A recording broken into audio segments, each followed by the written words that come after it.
Тереза Мэй остается единственным кандидатом на пост лидера консервативной партии Великобритании и может в самое ближайшее время занять кресло премьера.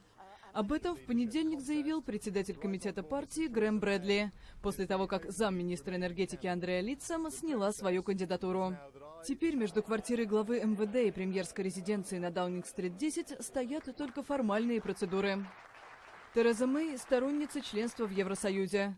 Но, отвечая на вопросы журналистов, она пообещала держаться поддержанного большинством британцев курса. Брексит значит Брексит, и мы проведем его успешно. Попыток остаться в ЕС не будет. Мэй называли самым вероятным претендентом на пост лидера консерваторов и, соответственно, следующего премьера после выхода из гонки двух самых ярых сторонников Брексита. Бывшего мэра Лондона Бориса Джонсона, он вообще отказался баллотироваться, и его соратника, министра юстиции Майкла Гоува. В ходе своей предвыборной кампании Тереза Мэй, возглавляющая МВД последние 6 лет, пообещала сделать так, чтобы партия Тори служила интересам простых людей.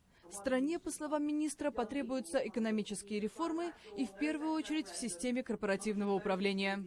Мэй может стать вторым премьером-женщиной в истории Великобритании. Ее единственная предшественница Маргарет Тэтчер, железная леди, была главой кабинета 11 лет.